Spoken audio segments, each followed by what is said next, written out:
The marriage was on the point of breaking up after 2 months, because Aureliano II, in an attempt to placate Petra Cotes, had a picture taken of her dressed as the Queen of Madagascar. When Fernanda found out about it, she repacked her bridal trunks and left Macondo without saying goodbye. Aureliano II caught up with her on the swamp road.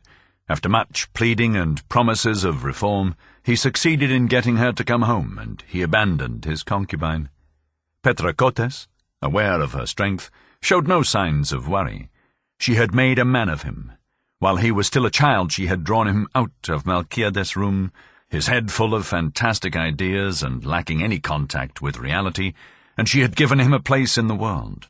Nature had made him reserved and withdrawn, with tendencies towards solitary meditation, and she had moulded an opposite character in him, one that was vital, expansive, open, and she had injected him with a joy for living and a pleasure in spending and celebrating, until she had converted him, inside and out, into the man she had dreamed of for herself ever since adolescence.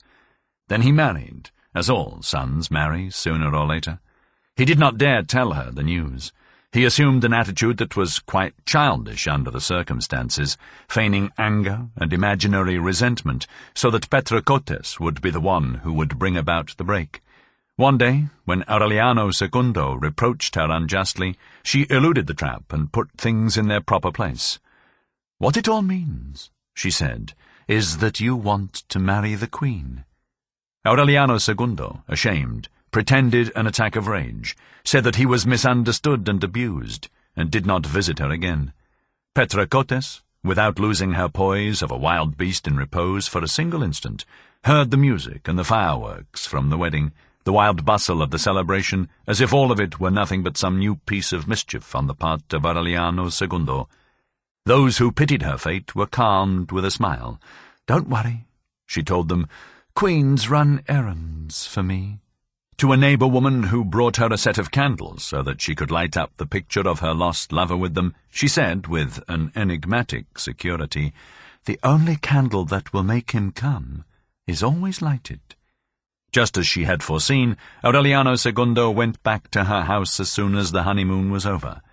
He brought his usual old friends, a travelling photographer, and the gown and ermine cape soiled with blood that Fernanda had worn during the carnival. In the heat of the merriment that broke out that evening, he had Petra Cotes dress up as queen, crowned her absolute and lifetime ruler of Madagascar, and handed out copies of the picture to his friends. She not only went along with the game, but she felt sorry for him inside, thinking that he must have been very frightened to have conceived of that extravagant means of reconciliation. At 7 in the evening, still dressed as the Queen, she received him in bed. He had been married scarcely 2 months, but she realized at once that things were not going well in the nuptial bed, and she had the delicious pleasure of vengeance fulfilled. 2 days later, however, when he did not dare return, but sent an intermediary to arrange the terms of the separation, she understood that she was going to need more patience than she had foreseen, because he seemed ready to sacrifice himself for the sake of appearances. Nor did she get upset that time. Once again she made things easy with a submission that confirmed the generalized belief that she was a poor devil, and the only souvenir she kept of Aureliano II was a pair of patent leather boots, which, according to what he himself had said, were the ones he wanted to wear in his coffin. She kept them wrapped in cloth in the bottom of a trunk, and made ready to feed on memories, waiting without despair. "He has to come sooner or later," she told herself, "even if it's just to put on those boots." She did not have to wait as long as she had imagined. Actually, Aureliano II understood from the night of his wedding that he would return to the house of Petra Cotes much sooner than when he would have to put on the patent leather boots. Fernanda was a woman who was lost in the world. She had been born and raised in a city 600 miles away, a gloomy city where, on ghostly nights, the coaches of the viceroy still rattled through the cobbled streets. 32 belfries tolled a dirge at 6 in the afternoon. In the manor house, which was paved with tomb-like slabs, the sun was never seen. The air had died in the cypresses in the courtyard, in the pale trappings of the bedrooms, in the dripping archways of the garden of perennials. Until puberty, Fernanda had no news of the world, except for the melancholy piano lessons taken in some neighbouring house by someone who, for years and years, had the drive not to take a siesta. In the room of her sick mother, green and yellow under the powdery light from the window panes, she would listen to the methodical, stubborn, heartless scales, and think that music was in the world, while she was being consumed as she wove funeral wreaths. Her mother, perspiring with 5 o'clock fever, spoke to her of the splendour of the past. When she was a little girl, on one moonlit night, Fernanda saw a beautiful woman dressed in white crossing the garden toward the chapel. What bothered her most about that fleeting vision was that she felt it was exactly like her, as if she had seen herself 20 years in advance. "It was your great-grandmother, the Queen," her mother told her during a truce in her coughing. "She died of some bad vapours while she was cutting a string of bulbs." Many years later, when she began to feel she was the equal of her great-grandmother, Fernanda doubted her childhood vision, but her mother scolded her disbelief. "We are immensely rich and powerful," she told her. "One day you will be a queen." She believed it, even though they were sitting at the long table with a linen tablecloth and silver service to have a cup of watered chocolate and a sweet bun. Until the day of her wedding, she dreamed about a legendary kingdom, in spite of the fact that her father, Don Fernando, had to mortgage the house in order to buy her trousseau.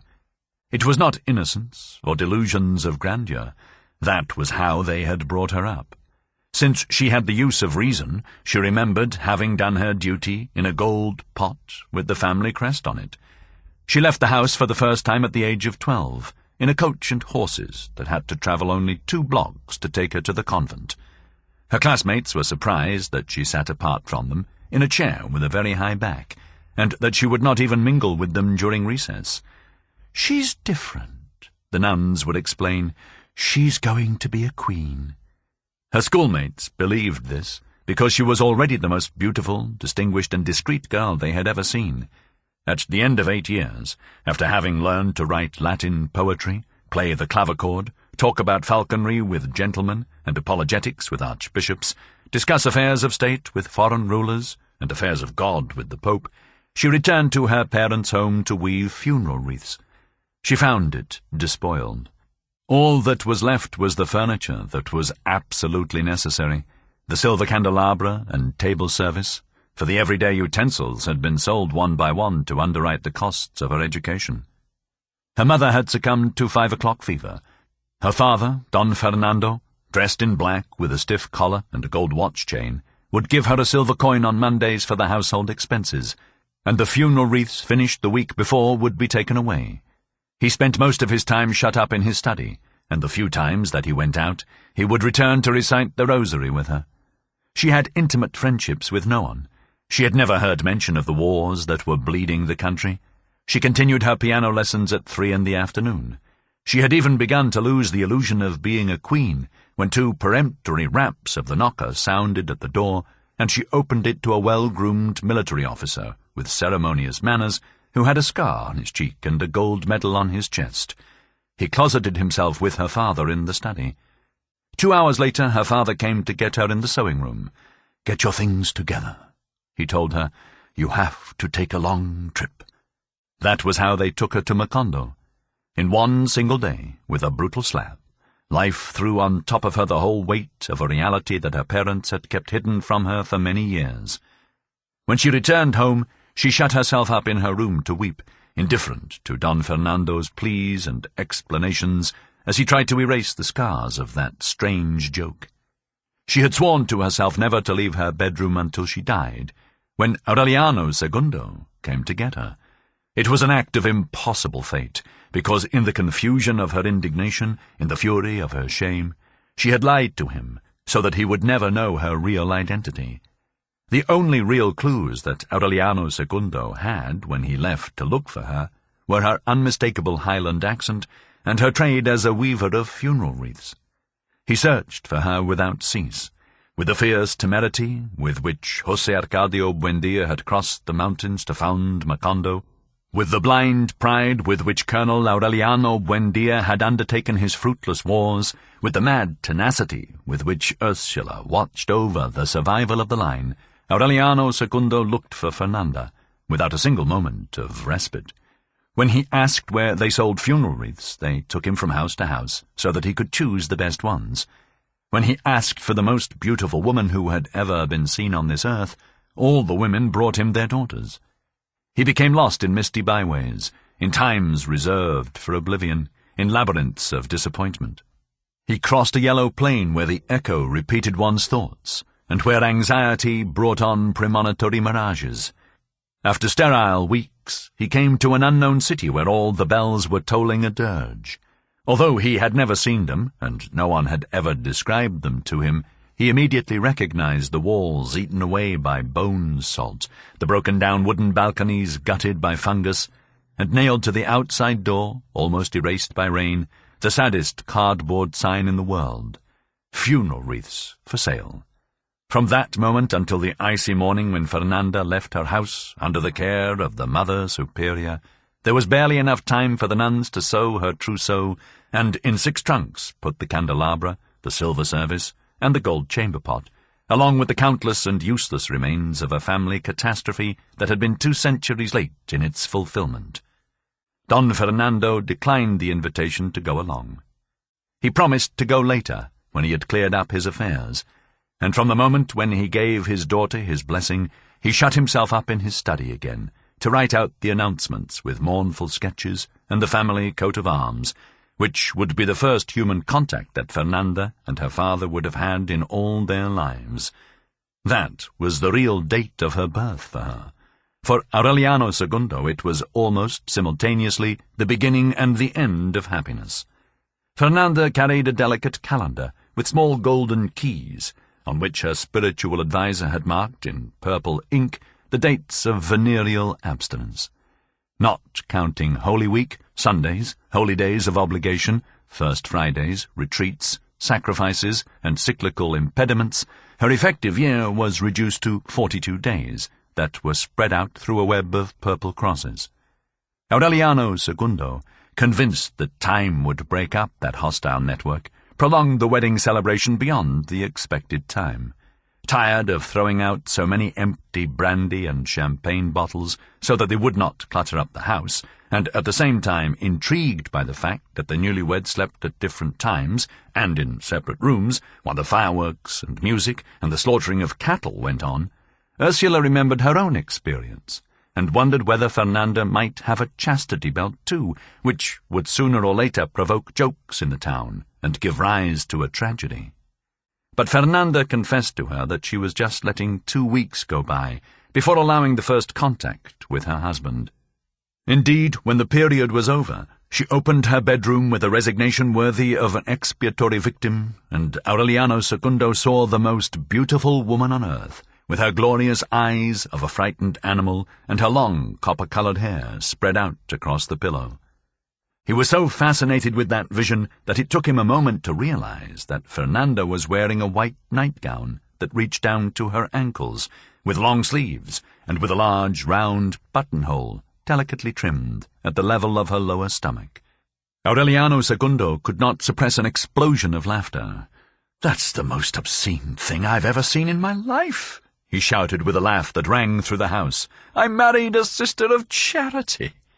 A month later, unsuccessful in getting his wife to take off her nightgown, he had the picture taken of Petra Cotes dressed as a queen.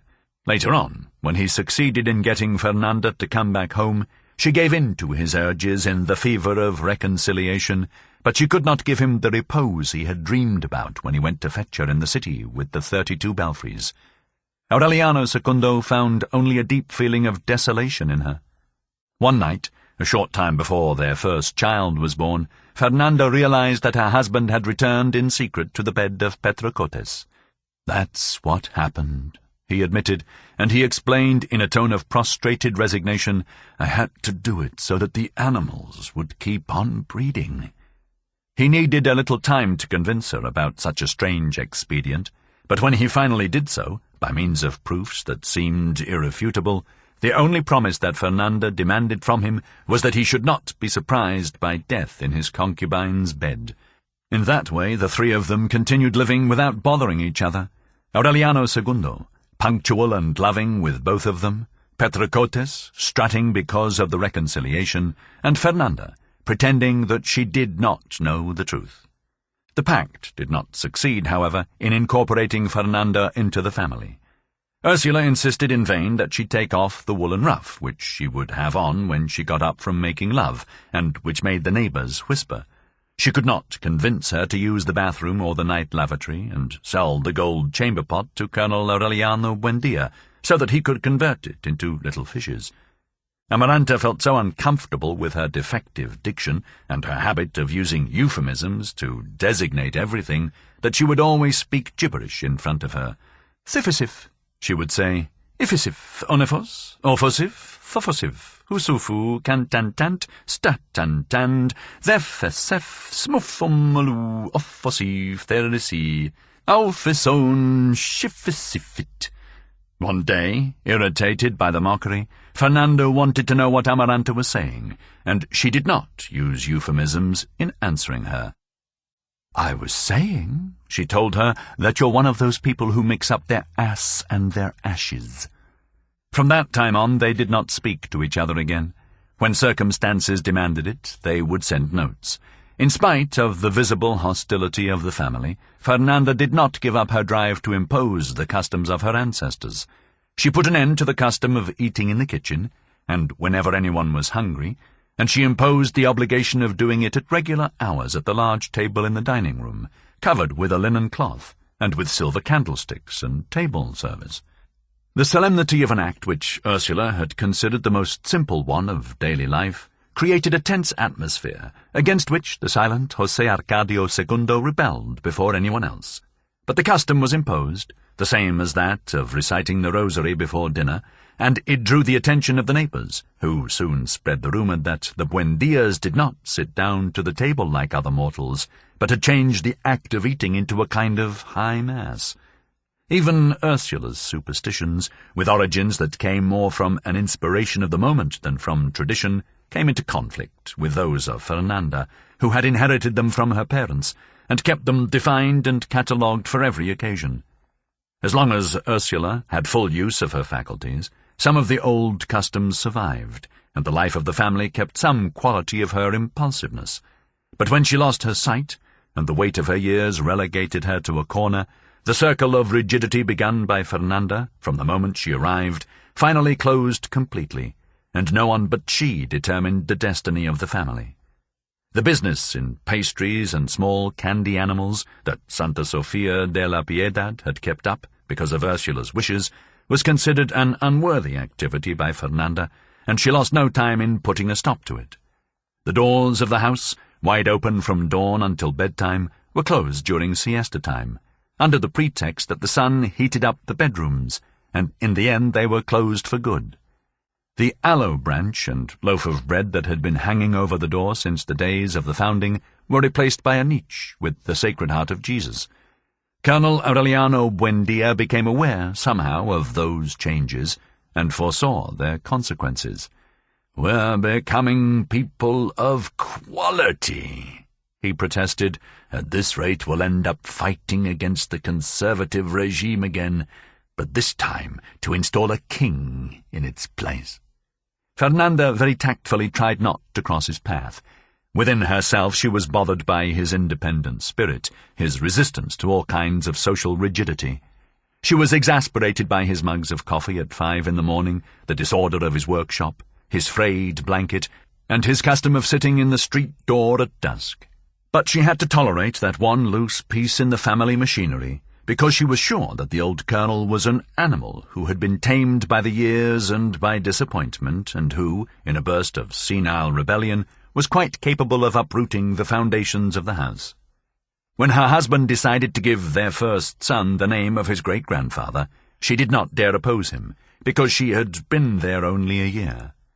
But when the first daughter was born, she expressed her unreserved determination to name her Renata, after her mother. Ursula had decided to call her Remedios. After a tense argument, in which Aureliano II acted as the laughing go-between, they baptized her with the name Renata Remedios, but Fernanda went on calling her just Renata, while her husband's family and everyone in town called her Meme, a diminutive of Remedios. At first, Fernanda did not talk about her family, but in time she began to idealize her father. She spoke of him at the table as an exceptional being who had renounced all forms of vanity and was on his way to becoming a saint. Aureliano Secundo, startled at that unbridled glorification of his father-in-law, could not resist the temptation to make small jokes behind his wife's back. The rest of the family followed his example. Even Ursula, who was extremely careful to preserve family harmony and who suffered in secret from the domestic friction, once allowed herself the liberty of saying that her little great-great-grandson had his pontifical future assured, because he was the grandson of a saint and the son of a queen and a wrestler. In spite of that conspiracy of smiles, the children became accustomed to think of their grandfather as a legendary being who wrote them pious verses in his letters and every Christmas sent them a box of gifts that barely fitted through the outside door. Actually, they were the last remains of his lordly inheritance. They used them to build an altar of life-size saints in the children's bedroom, saints with glass eyes that gave them a disquietingly lifelike look, whose artistically embroidered clothing was better than that worn by any inhabitant of Macondo. Little by little, the funereal splendor of the ancient and icy mansion was being transformed into the splendor of the house of Buendia. "They've already sent us the whole family cemetery," Aureliano Secundo commented one day. "All we need now are the weeping willows and the tombstones." Although nothing ever arrived in the boxes that the children could play with, they would spend all year waiting for December because, after all, the antique and always unpredictable gifts were something new in the house. On the 10th Christmas, when little Jose Arcadio was getting ready to go to the seminary, the enormous box from their grandfather arrived earlier than usual, nailed tight and protected with pitch, and addressed in the usual Gothic letters to the very distinguished Lady Doña Fernanda del Carpio de Buendia. While she read the letter in her room, the children hastened to open the box. Aided, as was customary, by Aureliano Segundo, they broke the seals, opened the cover, took out the protective sawdust, and found inside a long lead chest closed by copper bolts. Aureliano Segundo took out the 8 bolts as the children watched impatiently, and he barely had time to give a cry and push the children aside when he raised the lead cover and saw Don Fernando, dressed in black and with a crucifix on his chest, his skin broken out in pestilential sores and cooking slowly in a frothy stew with bubbles like live pearls. A short time after the birth of their daughter, the unexpected jubilee for Colonel Aureliano Buendia, ordered by the government to celebrate another anniversary of the Treaty of Neerlandia, was announced. It was a decision so out of line with official policy that the colonel spoke out violently against it and rejected the homage. "It's the first time I've ever heard of the word jubilee," he said, "but whatever it means, it has to be a trick." The small goldsmith's shop was filled with emissaries, much older and more solemn. The lawyers in dark suits, who in other days had flapped about the colonel like crows, had returned. When he saw them appear, the same as the other time, when they came to put a stop to the war, he could not bear the cynicism of their praise. He ordered them to leave him in peace, insisting that he was not a hero of the nation, as they said, but an artisan without memories, whose only dream was to die of fatigue in the oblivion and misery of his little gold fishes. What made him most indignant was the word that the President of the Republic himself planned to be present at the ceremonies in Macondo in order to decorate him with the Order of Merit. Colonel Aureliano Buendia had him told, word for word, that he was eagerly awaiting that tardy but deserved occasion in order to take a shot at him, not as payment for the arbitrary acts and anachronisms of his regime, but for his lack of respect for an old man who had not done anyone any harm. Such was the vehemence with which he made the threat, that the President of the Republic cancelled his trip at the last moment and sent the decoration with a personal representative. Colonel Herinaldo Marquez, besieged by pressures of all kinds, left his bed of a paralytic in order to persuade his former companion in arms. When the latter saw the rocking-chair carried by 4 men appear, and saw the friend who had shared his victories and defeats since youth sitting in it among some large pillows, he did not have a single doubt but that he was making that effort in order to express his solidarity. But when he discovered the real motive for his visit, he had them take him out of the workshop. "Now I'm convinced too late," he told him, "that I would have done you a great favour if I'd let them shoot you." So the Jubilee was celebrated without the attendance of any members of the family. Chance had it that it also coincided with a carnival week, but no one could get the stubborn idea out of Colonel Aureliano Buendia's head that the coincidence had been foreseen by the government in order to heighten the cruelty of the mockery. From his lonely workshop he could hear the martial music, the artillery salutes, the tolling of the Te Deum, and a few phrases of the speeches delivered in front of the houses, as they named the street after him. His eyes grew moist with indignation, with angry impotence, and for the first time since his defeat it pained him not to have the strength of youth, so that he could begin a bloody war that would wipe out the last vestiges of the conservative regime. The echoes of the homage had not died down when Ursula knocked at the workshop door. "Don't bother me," he said. "I'm busy." "Open up," Ursula insisted in a normal voice. "This has nothing to do with the celebration." Then Colonel Aureliano Buendia took down the bar and saw at the door 17 men of the most varied appearance, of all types and colours, but all with a solitary air that would have been enough to identify them anywhere on earth. They were his sons. Without any previous agreement, without knowing each other, they had arrived from the most distant corners of the coast, captivated by the talk of the Jubilee. They all bore with pride the name Aureliano and the last name of their mothers.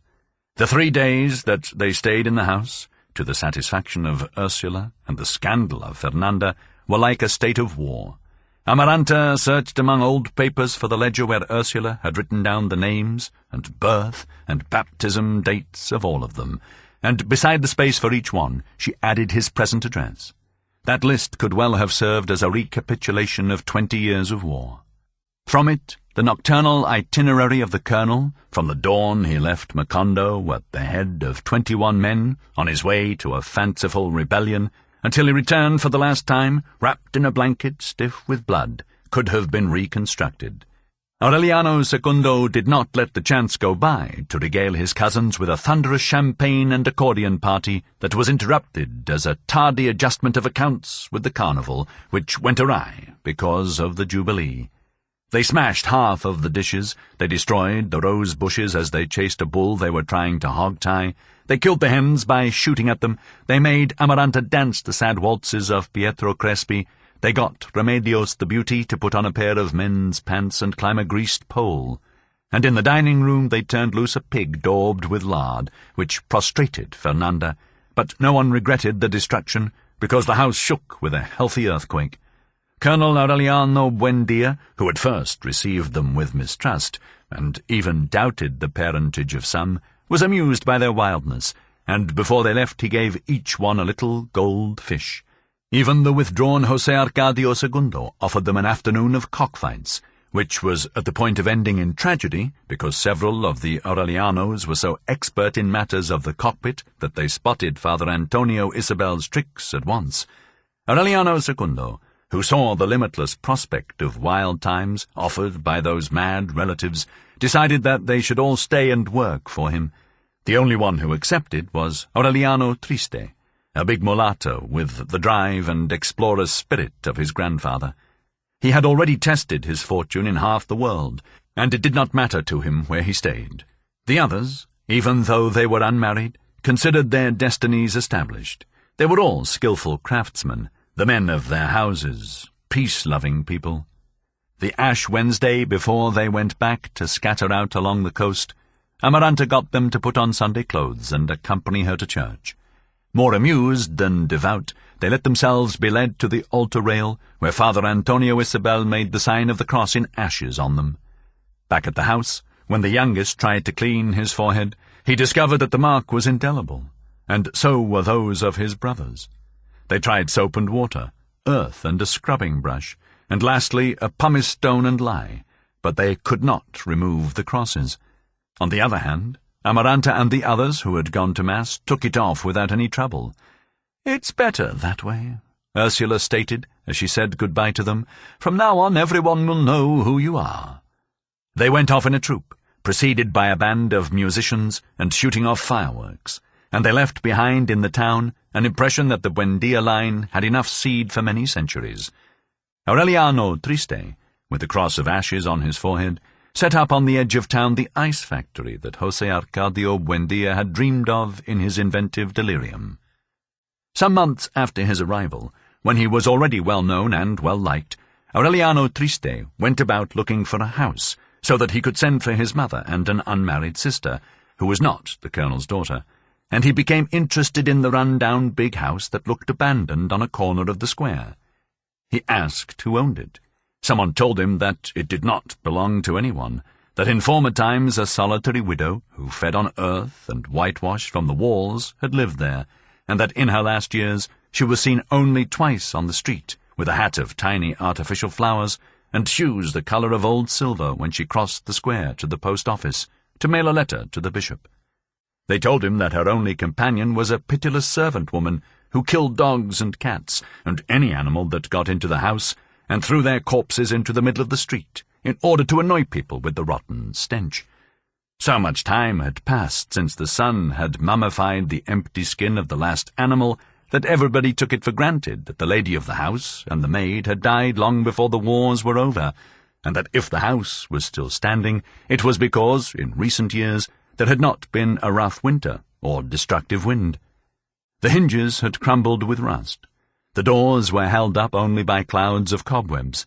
The windows were soldered shut by dampness, and the floor was broken by grass and wild flowers, and in the cracks lizards and all manner of vermin had their nests, all of which seemed to confirm the notion that there had not been a human being there for at least half a century.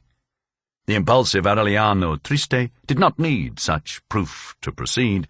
He pushed on the main door with his shoulder, and the worm-eaten wooden frame fell down noiselessly, amid a dull cataclysm of dust and termite nests.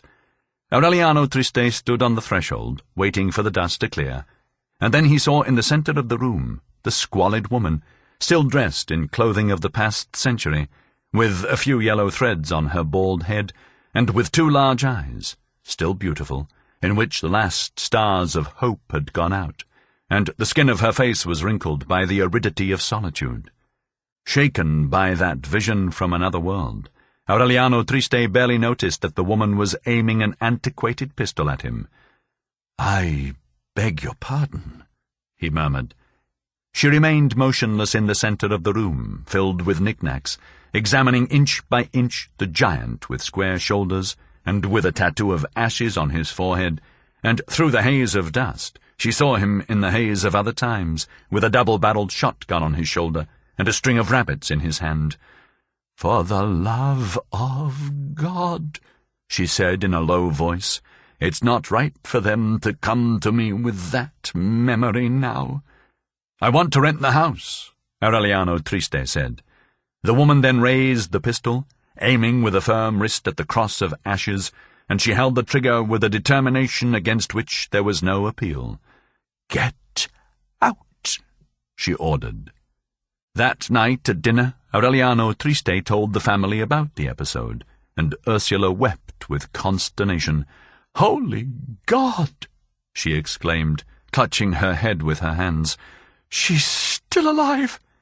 Time, wars, the countless everyday disasters had made her forget about Rebecca. The only one who had not lost for a single minute the awareness that she was alive and rotting in her wormhole was the implacable and aging Amaranta. She thought of her at dawn, when the ice of her heart awakened her in her solitary bed, and she thought of her when she soaped her withered breasts and her lean stomach, and when she put on the white, stiff, starched petticoats and corsets of old age, and when she changed the black bandage of terrible expiation on her hand. Always, at every moment, asleep and awake, during the most sublime and most abject moments, Amaranta thought about Rebecca, because Solitude had made a selection in her memory and had burned the dimming piles of nostalgic waste that life had accumulated in her heart, and had purified, magnified, and eternalized the others, the most bitter ones. Remedios the Beauty knew about Rebecca's existence from her. Every time they passed the run-down house she would tell her about an unpleasant incident, a tale of hate, trying in that way to make her extended rancour be shared by her niece, and consequently prolonged beyond death. But her plan did not work, because Remedios was immune to any kind of passionate feelings, and much less to those of others. Ursula, on the other hand, who had suffered through a process opposite to Amaranta's, recalled Rebecca with a memory free of impurities. For the image of the pitiful child brought to the house with the bag containing her parents' bones prevailed over the offence that had made her unworthy to be connected to the family tree any longer. Aureliano Secundo decided that they would have to bring her to the house and take care of her. But his good intentions were frustrated by the firm intransigence of Rebecca, who had needed many years of suffering and misery in order to attain the privileges of solitude, and who was not disposed to renounce them in exchange for an old age disturbed by the false attractions of charity. In February, when the 16 sons of Colonel Aureliano Buendia returned, still marked with the cross of ashes, Aureliano Triste spoke to them about Rebecca in the tumult of the celebration, and in half a day they restored the appearance of the house, changing doors and windows, painting the front with gay colours, bracing walls and pouring fresh cement on the floor, but they could not get any authorization to continue the work inside. Rebecca did not even come to the door. She let them finish the mad restoration, then calculated what it had cost, and sent Argenida, her old servant, who was still with her, to them, with a handful of coins that had been withdrawn from circulation after the last war, and that Rebecca thought was still worth something. It was then that they saw to what a fantastic point her separation from the world had arrived, and they understood that it would be impossible to rescue her from her stubborn enclosure while she still had a breath of life in her. On the second visit by the sons of Colonel Aureliano Buendia to Macondo, another of them, Aureliano Centeno, stayed on to work with Aureliano Triste. He was one of the first who had been brought to the house for baptism, and Ursula and Amaranta remembered him very well, because in a few hours he had destroyed every breakable object that passed through his hands. Time had moderated his early impulse for growth, and he was a man of average height, marked by smallpox scars, but his amazing power for manual destruction remained intact. He broke so many plates, even without touching them, that Fernanda decided to buy him a set of pewterware before he did away with the last pieces of her expensive china, and even the resistant metal plates were soon dented and twisted. But to make up for that irremediable power, which was exasperating even for him, he had a cordiality that won the immediate confidence of others and a stupendous capacity for work. In a short time he had increased the production of ice to such a degree that it was too much for the local market, and Aureliano Triste had to think about the possibility of expanding the business to other towns in the swamp. It was then that he thought of the decisive step, not only for the modernization of his business, but to link the town with the rest of the world. "We have to bring in the railroad," he said. That was the first time that the word had ever been heard in Macondo. Looking at the sketch that Aureliano Triste drew on the table, and that was a direct descendant of the plans with which José Arcadio Buendia had illustrated his project for solar warfare, Ursula confirmed her impression that time was going in a circle. But unlike his forebear, Aureliano Triste did not lose any sleep or appetite, nor did he torment anyone with crises of ill humour, but he considered the most harebrained of projects as immediate possibilities, made rational calculations about costs and dates, and brought them off without any intermediate exasperation. If Aureliano Secundo had something of his great-grandfather in him, and lacked something of Colonel Aureliano Buendia, it was an absolute indifference to mockery, and he gave the money to bring the railroad with the same light-hearted air with which he had given it for his brother's absurd navigation project. Aureliano Triste consulted the calendar and left the following Wednesday, planning to return after the rains had passed. There was no more news of him. Aureliano Centeno, overwhelmed by the abundance of the factory, had already begun to experiment with the production of ice with a base of fruit juices instead of water, and without knowing it or thinking about it, he conceived the essential fundamentals for the invention of sherbet. In that way he planned to diversify the production of an enterprise he considered his own, because his brother showed no signs of returning after the rains had passed, and a whole summer had gone by with no news of him. At the start of another winter, however, A woman who was washing clothes in the river during the hottest time of the day ran screaming down the main street in an alarming state of commotion. "It's coming!" she finally explained. "Something frightful, like a kitchen dragging a village behind it." At that moment, the town was shaken by a whistle with a fearful echo and a loud, panting respiration.